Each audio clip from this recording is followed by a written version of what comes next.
Hello everyone and welcome to my channel. I'm going to start with Grasshopper. As you know, we can have Grasshopper if you have Rhino 6 or newer versions like Rhino 7. But if you use older versions like Rhino 5, you need to install Grasshopper manually. Otherwise, it's installed automatically. And as you see, I'm using Rhino 6, which I can use Grasshopper by clicking this icon. And this is the overall environment of Grasshopper, which it consists of different parts. The upper part is the menu bar, which consists of File, Edit, View, Display, Solution, Help. And this is mostly used for things like opening files and doing a save. It also has other parts that are useful, like the display icons that we will speak about.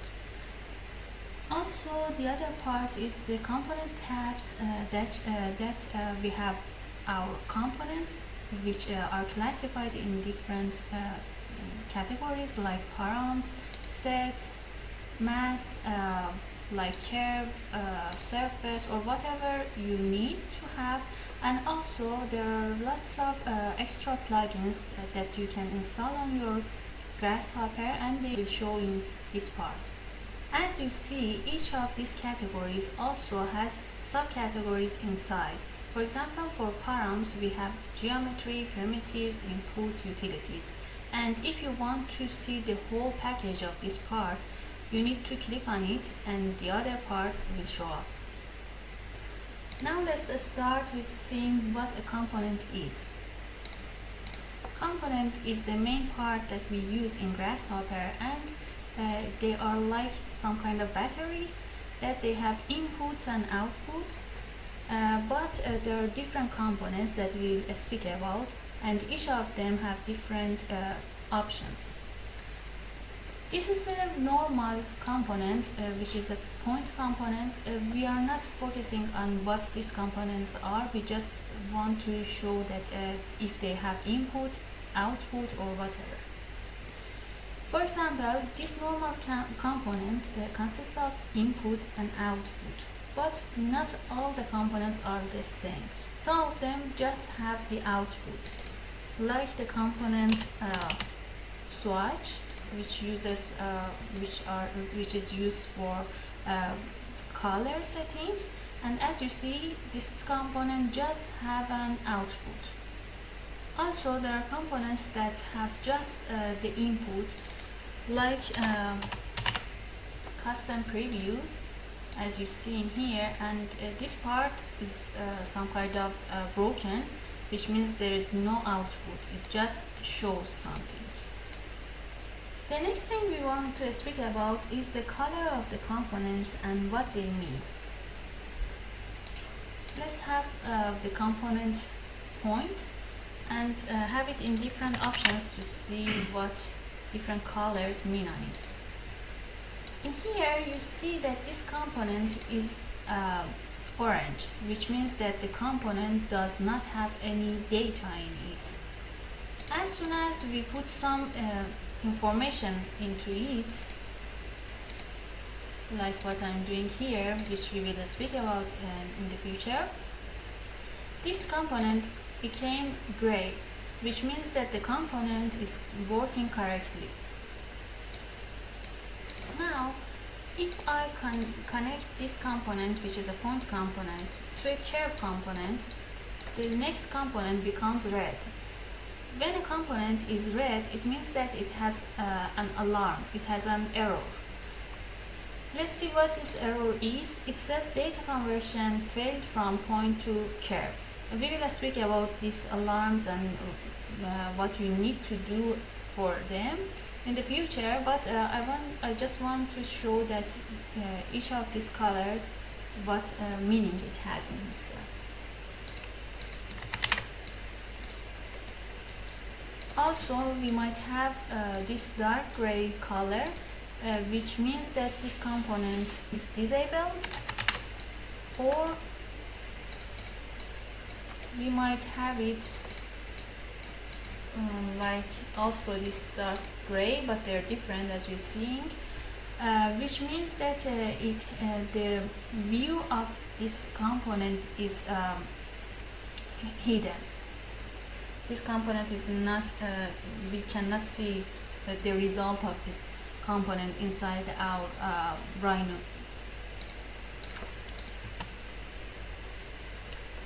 Next, we want to speak about the wires. What are the wires? Wires are some kind of lines that connect a component to another one. For example, now we see that it's just a line in here.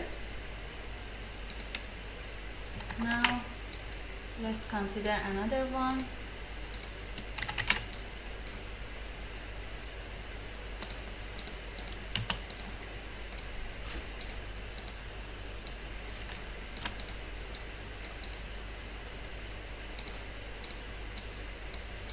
In here you see that the line became some kind of thickened, and it shows that the data is not just one, because we are combining two curves in here, so the type of the line is different. Also, we might have this kind of dashed line, which shows that we have a group of data that are graphed, and we will speak about these things in the future. So these are all are different types of wires that we can have. Also, we have an option to disable seeing these lines, and this is by right-clicking on the input, and by clicking on wire display we can have different options like hidden. So if it's hidden, we cannot see where the line is. For example, I can put it anywhere on the screen, and if I want to know which component was connected to this component, I can just click on it and the hidden line will show up.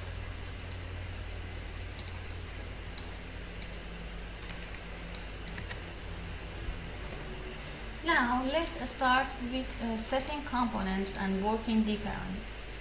For example, the component point that we previously spoke about needs a point, and this component can get a point from the Rhino and bring it to the Grasshopper. For example, if we draw a point on our Rhino, we can right-click on the input of the point component and set one point, and click on our point in Rhino screen, and so we have it inside our Grasshopper. When we click on our component, we can see that it got green. This is how we set data from Rhino to our Grasshopper. Also, we can test it with our curve component, which gets a curve from Rhino. And again, by right-clicking on the curve and selecting set one curve, we can set it and bring it into our Grasshopper screen. Another way to have a curve is using 2 points from Rhino and make our curve inside our Grasshopper. What's the advantage? We will speak about. Okay, I'm setting 2 points from our Rhino. Let's hide these points inside our Rhino to make it better visible inside our Grasshopper. And we want to make a line between these 2 points. I'm using the line component. You can also find it inside our curve tab and the primitive, which is the component of line. By connecting the output of these points to our A and B, we will have our line. But how can we change and have different lines? Let's compare it with what we have in Rhino. In Rhino, if we have 2 points and we start to draw a line between them, If we change the place of our first point, for example, it's not anymore connected to our line, and our line is being stable at the place it was before. However, in our Grasshopper, if we change the place of our point, let's unhide my points to show you. If I change the place of my point, my line will adapt to it and also change the position. It also applies to the other end of the point. And as you see, this is what we say parametric, which is connected to each other and we can change it. Another way to have our line is, instead of having our points from Rhino, we can also make it inside our Grasshopper, which is the component construct point. We can type const point, which brings it. Also, we can find it inside our inside our vector tab and the section of point. We can have it in here, construct point. So instead of having our points from Rhino, I'm going to use this component. I'm going to copy and paste from this component to have another one, because I want to have 2 points and make a line between them. If I connect these these 2 points together, I don't have a line, and the reason is that both x, y, z in these 2 components is considered to be 0. If I just take my mouse on it, I will see that the default parameter is 0. So there is no line drawn in here. For inserting data inside it, for example, I want to set my point x value of for example 10. I can do different things. For example, the first option is to right click on it, and in set number I can set it to 10 and then click on commit changes. As you see, I have my line now, and the value for my first point for its x is 10. I can also set it, for example, the z value to 4.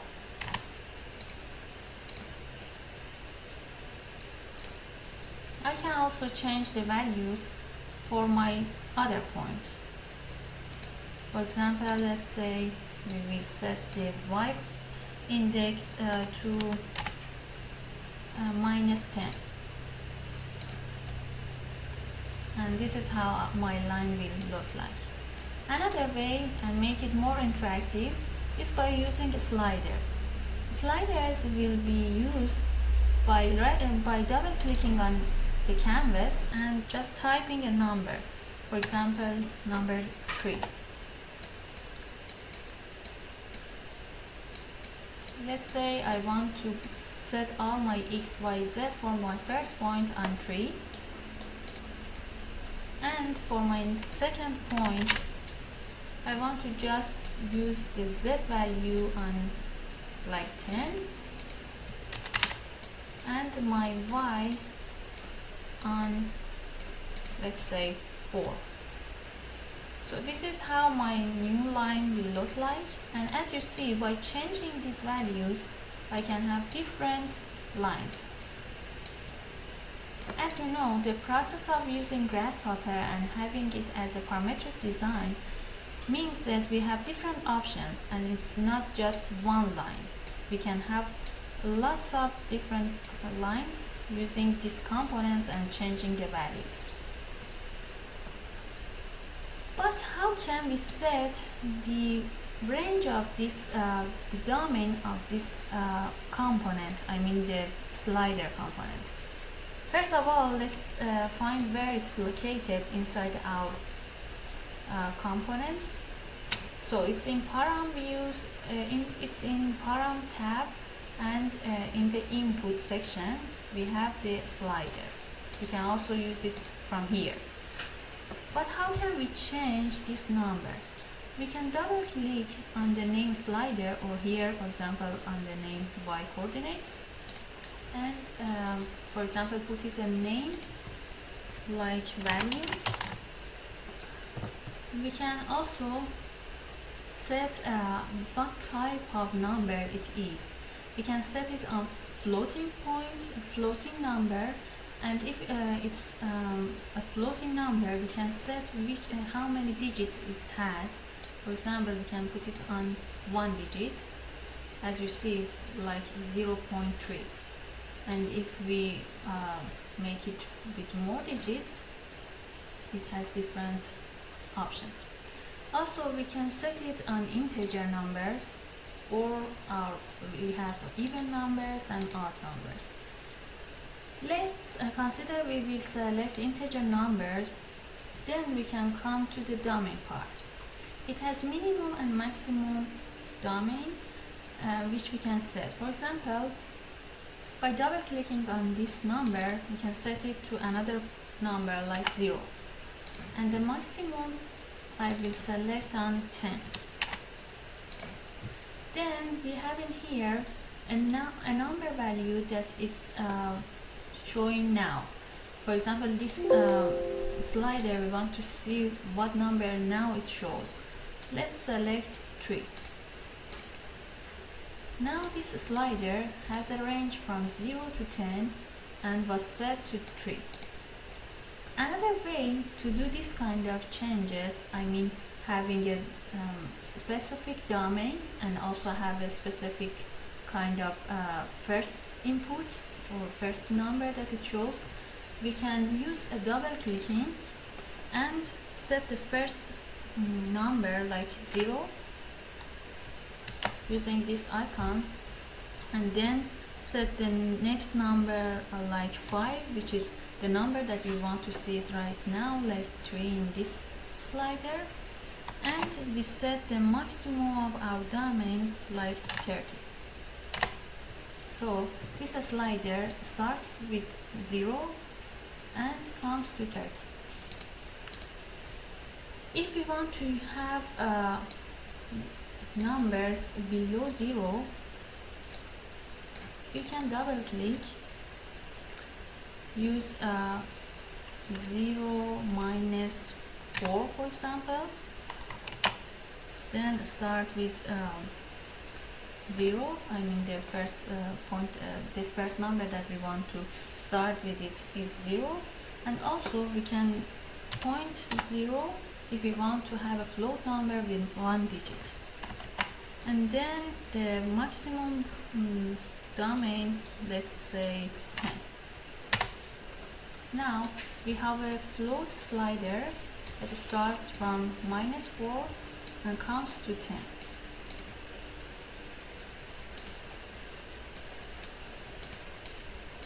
Okay. If we just close our Grasshopper window, we do not see anything that we have done in our Grasshopper. So to have our output also in our Rhino without having the Grasshopper window open, we need to bake the component, which is by right-clicking on our output and selecting the bake. When it comes to the bake window, it opens these options, which is which layer do you want to bake this line onto. For example, let's say we want to have it on our layer 2, and the color would match with the layer color. Also, we can select if, for example, we have different lines and we want to group them together or no, but now it's just one, and we can set OK. So now if I close the Grasshopper window, I will have my line inside my Rhino, and it's selected, it's set to my layer 2. Also, I can hide my component and don't see it inside my Rhino, and that's by clicking on it and select this icon, which is a height. If I set it, I do not see my result. I can change my points, but there is no viewing of my line. But then I can again click on it and select on height. Also, I can select disable, which means that there is no line making and this component is not working, but still I can enable it whenever I need it. I can also group my components. For example, this part of my script was important and I want to have it inside the group. So I click on all of them together and I select the group component, the group icon. Then I can also write a name on it, for example, first line, and I will have it with this name. Another important thing is that, let's say we have scrolled a lot on our Rhino screen and do not find our line anymore. What to do for this problem is to click on the line component, and using our mouse scroll, you can select the zoom icon, which is in here, so it brings the component and its representation in our Rhino screen. Okay, the last thing that is important is how to save our document. For saving our document, we click on File and Save Document, and we can select whenever we want to save it and put a name on it, like our line lesson, and save it. But you should know that whenever you want to open this file, you need to have your Rhino and your Grasshopper open and then drag it on the canvas, or you can use the File, Open Document, and open the file. Also, you can use another canvas by clicking on File and New Document. So this is the end of the first lesson. In the next lesson, we will continue with list item and other components that will be important.